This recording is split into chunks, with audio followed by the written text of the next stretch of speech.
Please like this video. It will really help this story reach as many people as possible. Thank you so much for your support. She did it at Mark and Gina's place, right when everyone drifted from the backyard grill to the kitchen island. Gina cracked a joke about married math, and my wife, Tara, tapped her glass with a fork and announced, loud and clean, "We don't do equal in our house. Jason tries, but I run the real decisions." She held the smile like a headline. I set my beer down. "If that's the case," I told the room, "then I'll stop pretending to fix the sink tomorrow. You can approve that decision, too." Light laughter popped around the island. Tara rolled her eyes, went for another cut. "See? He gets defensive. It's cute for, like, a minute." If I'd known where that line was headed, I wouldn't have bothered with the sink or the joke. I didn't fight her there. I just took the empty serving tray, carried it to the counter, and finished cleaning while she held court with her friends. On the way home, she stared out the passenger window like the dark was more interesting than anything I might say. I didn't fill the silence. Back at our house, lights low, she kicked off her heels and reached for her phone. "We're talking," I told her. She didn't look up. "About what?" "About you doing stand-up at our expense." She scrolled. "It was a bit. You're too serious. You framed our marriage as a one-way street." "You know what, Jason? That's how it works anyway." I leaned against the doorway. "That's not how it's going to work." She finally looked up. "Or what?" I kept my voice flat. "Or I changed the schedule, the spending, and the access to me, content, calendar, all of it. Rude in public buys distance at home. That's the rule." She laughed once, short. "Scary." "You'll live." I pointed at the dishwasher. "Tomorrow's yours." She set her phone down, slow. "You're mad, so you're delegating chores?" "Come on." "I'm not mad. I'm adjusting. You like the microphone with an audience. I like clarity. We'll start there." She walked past me without a word, bumped my shoulder like I was in the way. Bedroom door closed. I stayed in the hall and listened to the dialed tone of the new rule, equal or separate. She'd test it, of course. I was ready. The next morning, she moved through the kitchen with that chilly efficiency women learn from magazines and certain friends who love giving advice. She left a cup in the sink without water, like a placeholder for someone who'd fix it. "Your turn," I reminded her. She kept moving. "I've got an early meeting." "Me too." She paused and flashed the thin smile. "You'll be fine." "Then we're separate," I replied. I pulled the dishwasher open, stacked my plate, ran it, and set my mug to dry. I took my laptop bag, locked my office door behind me, and texted Mark. "Need to swing by before work? 10 minutes? He thumbs upped. Tara noticed the locked door when she came back for her keys. She rattled the knob. "What is this?" "Boundary," I said. "Work calls are quiet again." She stared like it should embarrass me. It didn't. She left. I hit Mark's garage on the way to my job. Mark's a warehouse manager who speaks in inventory terms even about life. "You gonna log what happened last night?" he asked, tossing me a rag.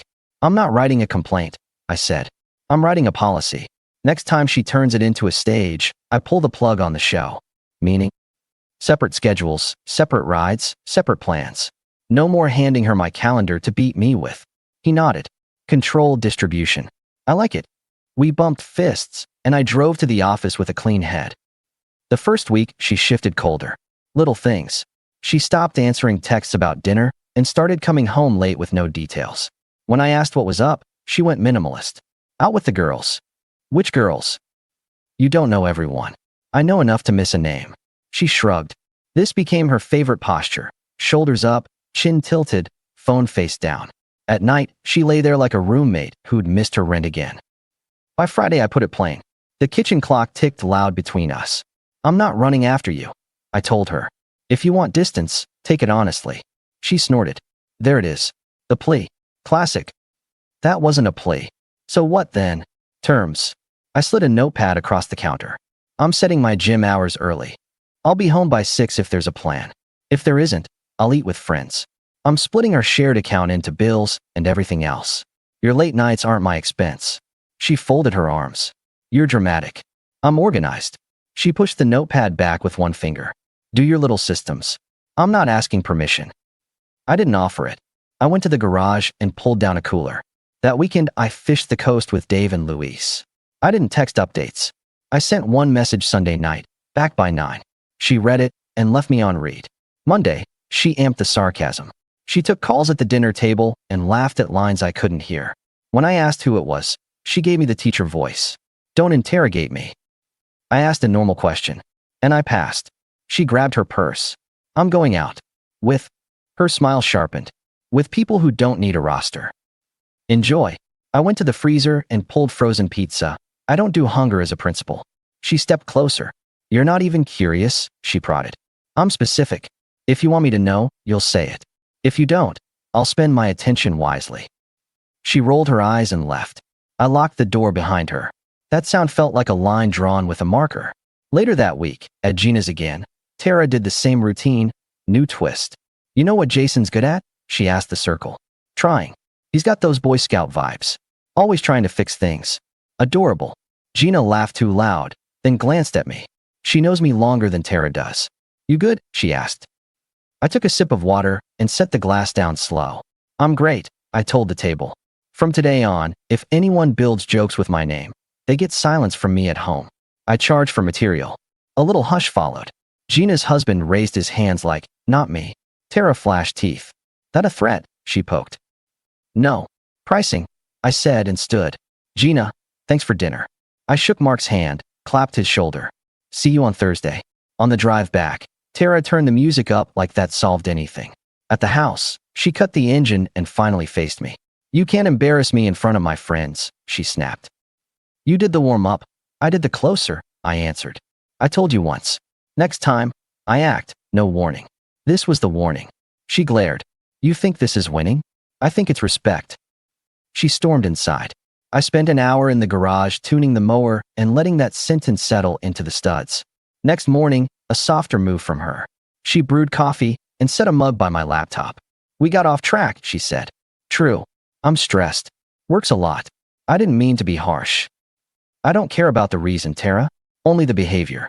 She nodded like she'd been told that line in another context. Okay, she said, and came around the table to rub my shoulders.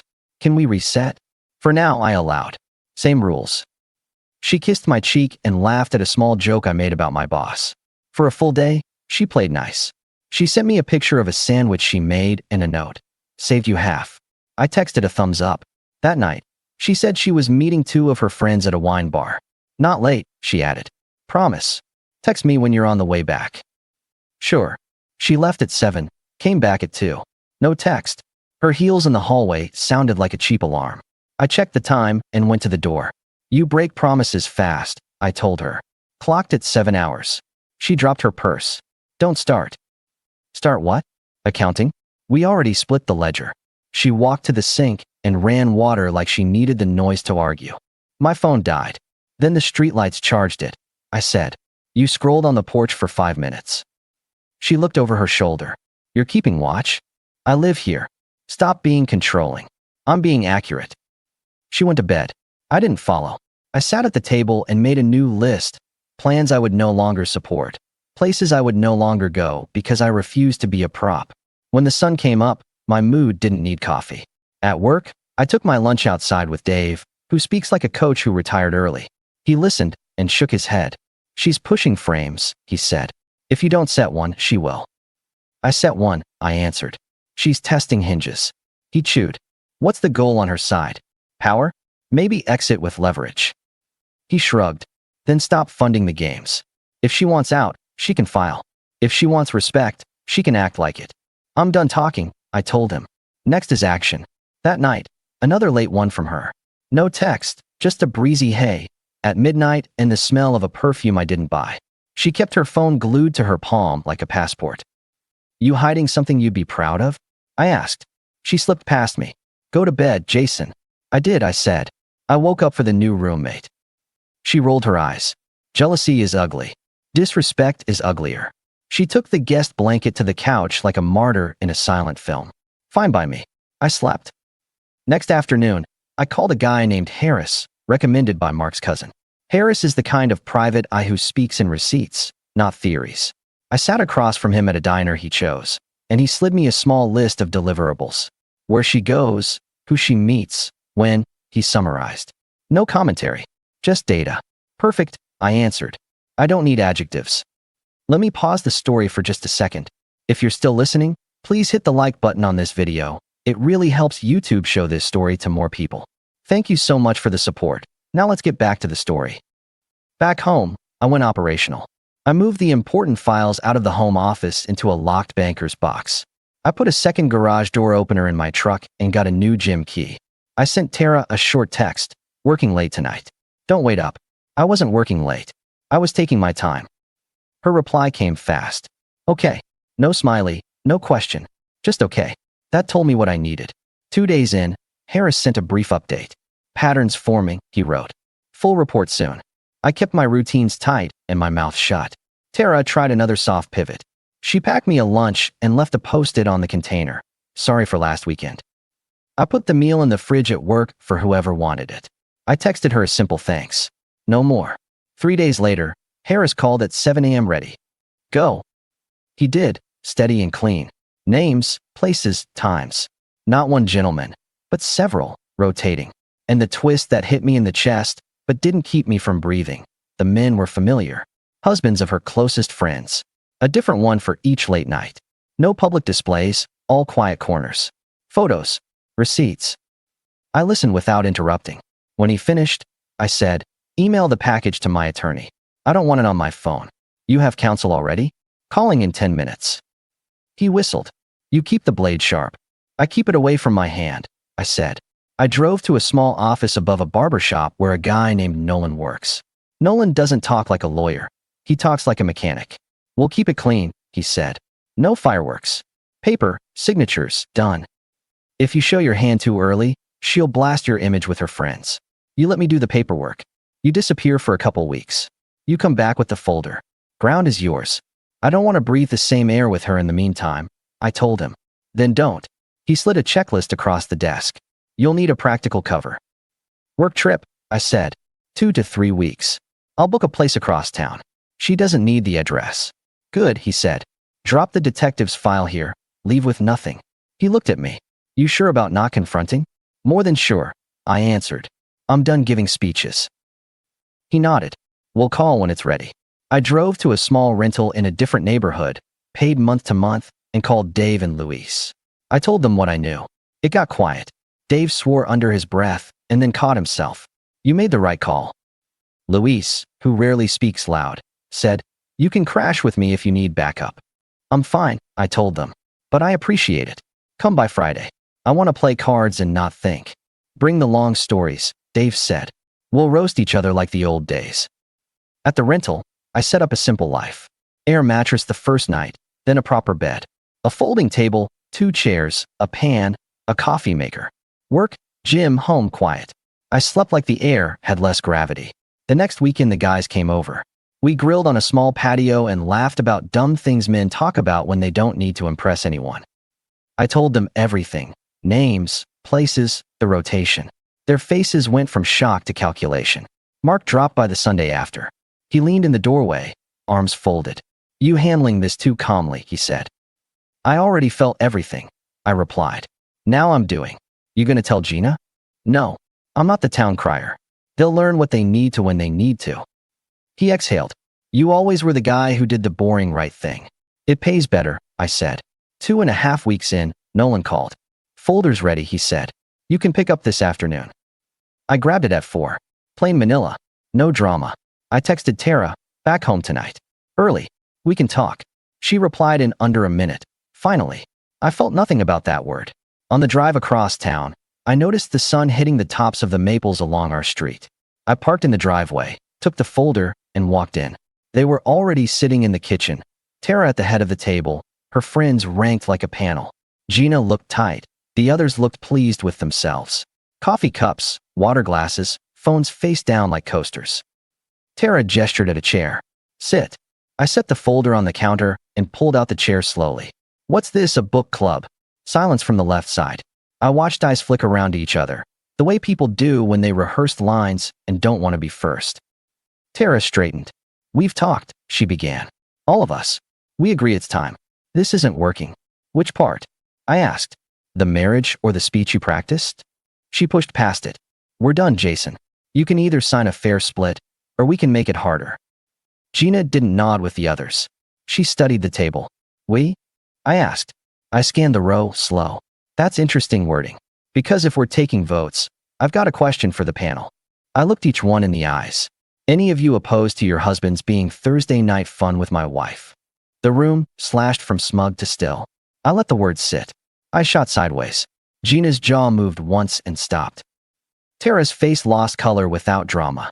I reached into the folder, pulled out a thinner envelope, and slid printed photos onto the table like a dealer.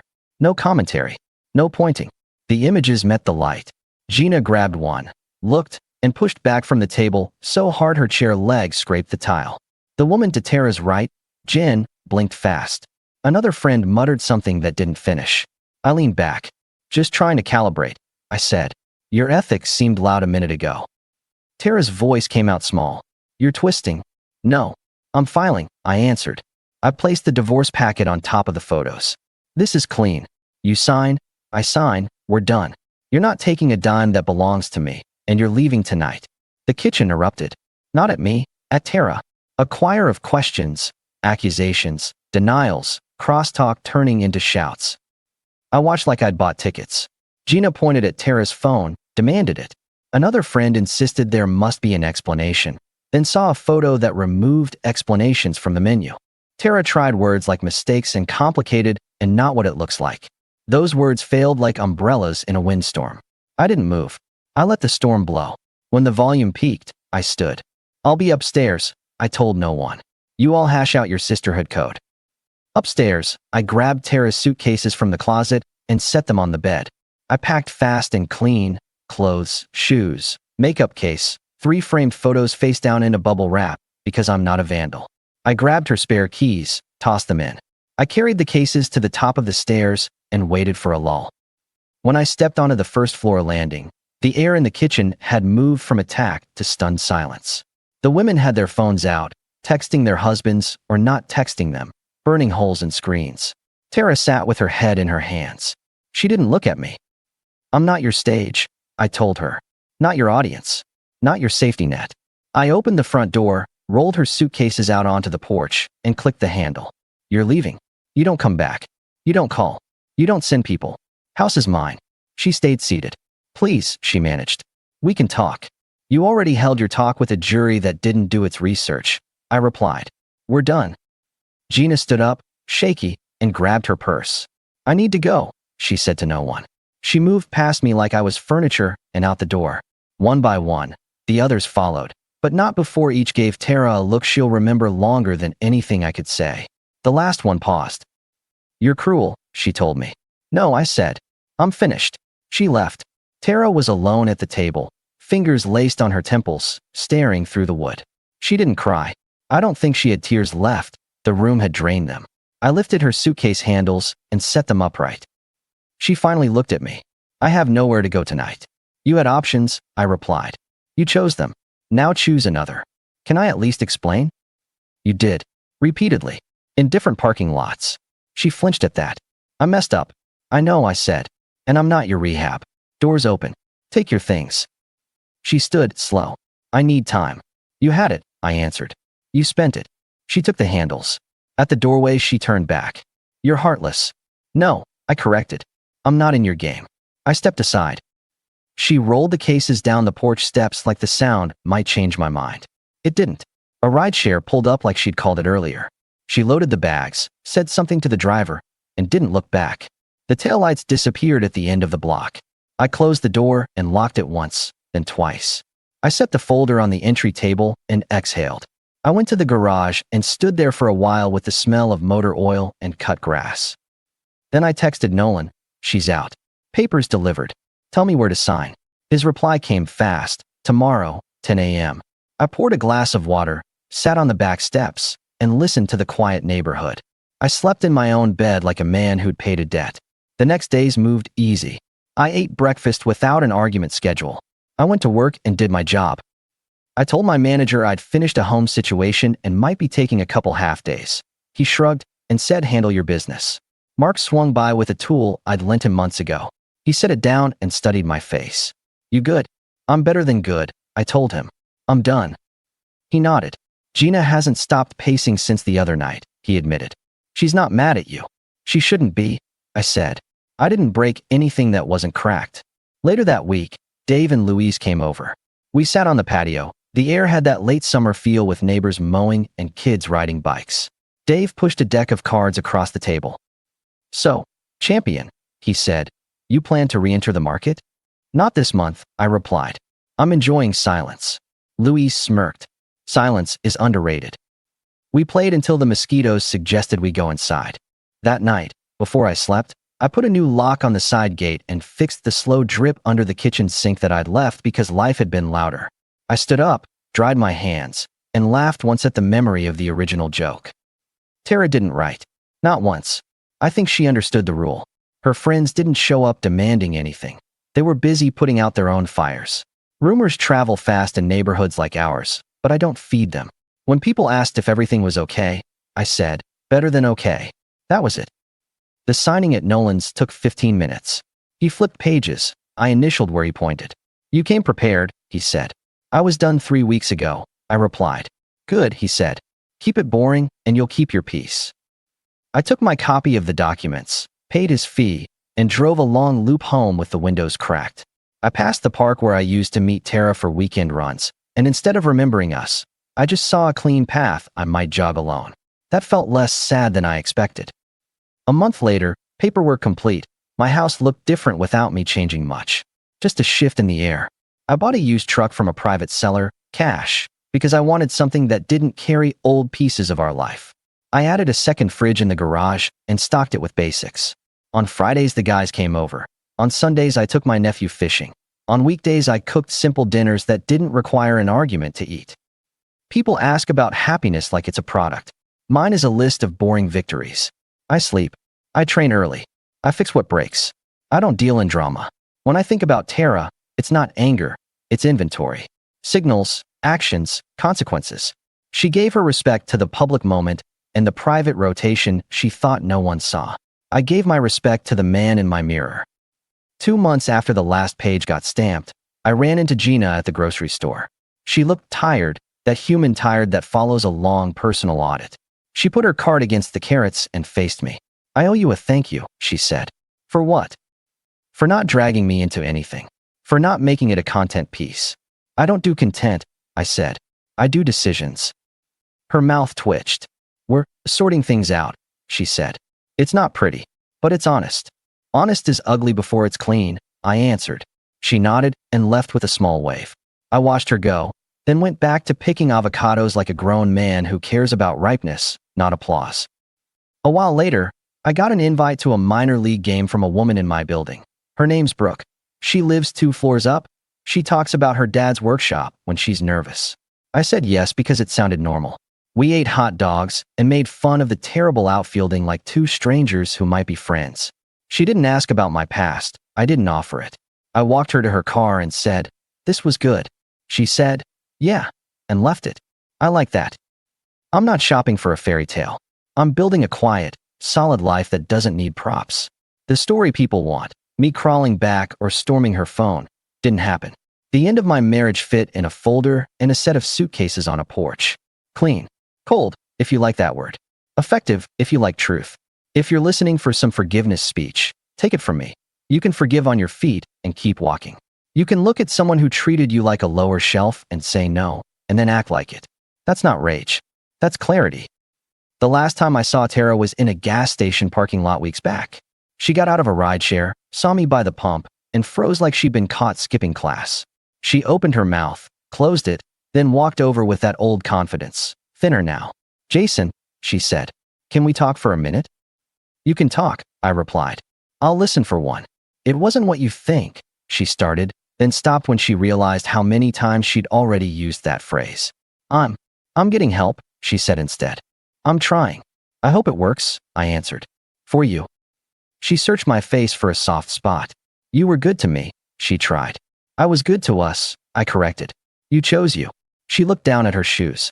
"I missed the house," she admitted. "You missed the platform," I said. "Not the person." She flinched. "You don't have to be cruel." "This isn't cruel," I told her. "This is the tone you get when respect is the currency and you paid with jokes." I finished pumping, screwed the cap, and stepped back. "Take care, Tara." "That's it?" she asked. "That's the point," I said, and got in my truck. She stood there with the wind lifting her hair like it wanted to make that moment look better than it was. It wasn't. I drove home, parked, and carried a bag of groceries inside. I made dinner and ate on the back steps, watching the same maples that were green the day I came back with the folder. They don't change for drama. They change when it's time. I live better now. I've got my house, my truck, my friends on Fridays, a workshop slowly filling with tools I promised myself for years and never bought. Some weekends I invite the guys over for ribs. Some weekends I lock the gate and read in the garage while the dog from next door patrols his fence like he owns the block. Work steady. My manager gave me a new project because I stopped bringing static to the office. As for Tara, I hear through a neighbor that she moved into a small place a few miles away. The same neighbor said some of those husbands moved out of their homes or moved into guest rooms. That's all the news I need. I don't gloat. I don't scroll their lives. I don't check timelines. I keep mine. If there's a lesson, it's this. Men waste years trying to get back what someone took on purpose. You can't talk someone into respecting you. You set the bar and enforce it. Quietly if you can, loudly if you must. And when you're done, you're done. You don't hold the door. You close it. You lock it. And you walk to your own kitchen where your own glass waits for your own water. When Tara put on that performance at the island, she thought I'd play along, smile through it, chase her later, beg for the script to change. I gave her one clean warning, and then I did something rare in my generation of men. I acted without drama. I cut access. I set terms. I left for a while, and when I came back, I brought paper and a clock. My final line to her, the one that closed the book, wasn't shouted. It didn't need volume. It needed weight. I stood by the open door while she held the handle of her suitcase and tried one more sentence baited with guilt. "You're heartless," she said again. "No," I told her, and this time I smiled because the words fit exact. "I'm just not yours." She left. I stayed. And that was the difference that mattered. Our story has come to an end. If you've made it this far, how about subscribing to our channel? It helps us immensely. I've selected 2 other videos for you that I'm sure you'll enjoy. Feel free to click on them. I'll be waiting for you in the next story. See you soon.